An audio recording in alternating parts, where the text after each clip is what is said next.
যদুমণি চাওক এইটো আচলতে সম্পূৰ্ণ এটা টেকনিকেল এটা ইছ্যু আৰু ইতিমধ্যে আমি বিভিন্ন ধৰণৰ অধিবক্তাৰ সৈতে কথা পাতিছোঁ তেওঁলোকে কৈছে যে এইটো উচ্চতম ন্যায়ালয়ৰ যেতিয়া মজিয়াত এই কেছটো যেতিয়া শুনানিৰ বাবে আহিব তেতিয়া আচলতে চাবলগীয়া হ'ব যে তেওঁৰ এই যিটো প্ৰচেছ এই প্ৰচেছটো তেওঁ ফাইলিং কৰাৰ সময়ত কেছটো ফাইলিং কৰাৰ সময়ত কি ধৰণৰ প্ৰচেছ তেওঁ লৈছিলে তাত বিশেষকৈ মালয়েছিয়াৰ যিটো নটাৰী কথা ইয়াত উল্লেখ কৰা হৈছে কাৰণ এটা কথা ইয়াত দুটা কথা আছে যে এটা কথা স্পষ্ট হৈ গৈছে যে বহুতে ভাবিছিল যেতিয়া এই খবৰটো যেতিয়া ৰাজহুৱা হৈছিলে প্ৰথম ভাগত আজি তাত বহুতেই ভাবিছিল যে শ্যামকানু মহন্তই গ্ৰেপ্তাৰ হোৱাৰ আগত দিল্লীত বহি আছিলে তাৰপিছত তেওঁ দিল্লীত এখন এপ্লিকেশ্যন ছাবমিট কৰিছে তাৰপিছত তেওঁ গুৱাহাটীত তেওঁ গুচি আহিছে এইটো নহয় আচলতে শ্যামকানু মহন্তই আমাৰ হাতত যিখিনি তথ্য আছে বা এই তথ্যৰ তাৰিখখিনি যেতিয়া আমি লক্ষ্য কৰিছোঁ তাত দেখা গৈছে যে তেওঁ 29 তাৰিখে এই এফিডেভিটখন বনাইছিলে ওকালতনামা তাত চাইন কৰিছিলে গতিকে তেওঁ ছিংগাপুৰৰ পৰা আচলতে মালয়েছিয়া আহিছিলে আৰু ইয়াত হয়তো যিটো আমাৰ এংকৰ সমীৰণে সুধিছে যে এইটো পাৰে নে নোৱাৰে আচলতে এইটো পাৰে ফাইলিঙৰ এটা ব্যৱস্থা আছে কাৰণ আজিকালি কি হয় আপুনি বেলেগত থাকিলেও ফাইলিং ব্যৱস্থাৰ জৰিয়তে আপুনি যিকোনো এখন এপ্লিকেশ্যন এতিয়া হাইকোৰ্টে হওক বা সুপ্ৰিম কোৰ্টে হওক আপুনি দিব পাৰে গতিকে এই কথাটো হয়তো ফাইলিঙৰ এটা প্ৰচেছ তেওঁলোকে হয়তো ল'ব পাৰে বা নতুবা তেওঁৰ এডভকেট হয়তো তালৈকে গুচি গৈছিলে বা সেই এডভকেটে যেতিয়া এই নটাৰীখন হৈছিলে সেই নটাৰীখন হোৱাৰ পিছত হয়তো তেওঁ সেইখন আকৌ লৈ আহিছে এই ধৰণৰ এটা ব্যৱস্থা হ'ব পাৰে সেইটো এতিয়া এইটো ইছ্যু হৈ থকা নাই কিন্তু মূল ইছ্যুটো হৈছে যে এই যিটো টেকনিকেল গ্ৰাউণ্ড এই টেকনিকেল গ্ৰাউণ্ড উচ্চতম ন্যায়ালয়ত খাটিব নে নাখাটে এই কথাটো আচলতে আমাৰ যিসকল আইনৰ যিসকল বিশেষজ্ঞ আছে তেওঁলোকে ভালকৈ ক'ব পাৰিব কিন্তু এতিয়ালৈকে এই কথাটো স্পষ্ট হোৱা নাই যে মালয়েছিয়াৰ যিখন চহৰৰ কথা কোৱা হৈছে জোহৰ বাহাৰু নামৰ যিখন চহৰ কুৱালালামপুৰৰ পিছতে এখন ডাঙৰ চহৰ এইখন মালয়েছিয়াৰ এইখন হৈছে জোহৰ বাহাৰু আৰু তাত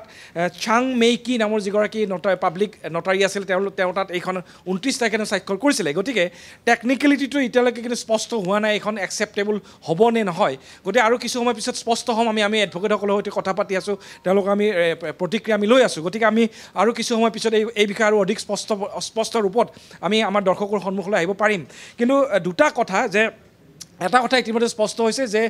শ্যামকানু মহন্ত তেওঁ দিল্লীলৈ অহা নাছিল গ্ৰেপ্তাৰ হোৱাৰ আগত তেওঁ ছিংগাপুৰৰ পৰা মালয়েছিয়ালৈ আহিছিলে মালয়েছিয়াত তেওঁ নটাৰী জড়িত কৰিছিলে আৰু এই গোটেই প্ৰচেছটো যেতিয়া 19 তাৰিখে যেতিয়া জুবিন গাৰ্গৰ মহাপ্ৰাণৰ বাতৰিটো আমাৰ আহিছিল তাৰ পিছৰ সময়ছোৱাৰ আৰু এই যিটো গ্ৰেপ্তাৰ হোৱাৰ মাজৰ সময়খিনি আচলতে শ্যামকানু মহন্তই এই লেখ আবেদনখন প্ৰস্তুত কৰাৰ কামত লাগি আছিলে মানে তেওঁ গম পাই গৈছিল যে তেওঁ কেনেধৰণে ইয়াত ফচি যাব পাৰে তেওঁ কেনেধৰণে অভিযুক্ত হৈ যাব পাৰে সেইটো তেওঁ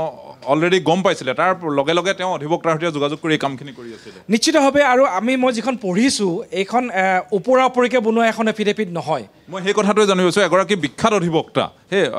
এক্সপাৰ্ট অধিবক্তা হ'লে আচলতে এনেকুৱা ধৰণৰ কিছুমান তাত যিবোৰ ক্লজ দিয়া হৈছে ছাপ'জ তাত যিটো সুশান্ত ৰাজপুতৰ যিটো কেছৰ যিটো ভাৰ্ডিক আছিলে ৰিয়া চক্ৰৱৰ্তীৰ যিটো কেছৰ ভাৰ্ডিক আছিলে সেই ভাৰ্ডিকটোত ভাৰতীয় সংবিধানৰ যিটো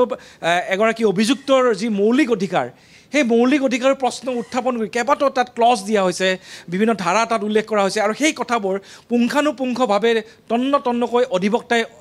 তেওঁ অধ্যয়নৰ বাবে সুযোগ পাইছে আৰু এই মাজৰ সময়খিনি 19 তাৰিখৰ পৰা 29 তাৰিখৰ ভিতৰত এই যিখিনি সময় আছিলে এই সময়খিনি আচলতে শ্যামকানু মহন্ত মই আকৌ কৈছোঁ যে 19 তাৰিখৰ পৰা 29 তাৰিখলৈকে শ্যামকানু মহন্তই আচলতে এই এফিডেভিটখন বনোৱাৰ কাৰণে যি ধৰণৰ প্ৰস্তুতি তেখেতক লাগে সেই প্ৰস্তুতি কামত তেওঁ ব্যস্ত আছিলে আৰু সেই মাজৰ সময়খিনিত আচলতে তেওঁ অধিবক্তাৰ সৈতে ব্যস্ত হৈ আছিলে আৰু এই অন্ততঃ আজি যিখন 172 পেজেছ আৰু লগত যিটো চিনপচিছ আছে এইখিনি কথা পঢ়ি অন্ততঃ মই এই কথাই বুজিছোঁ যে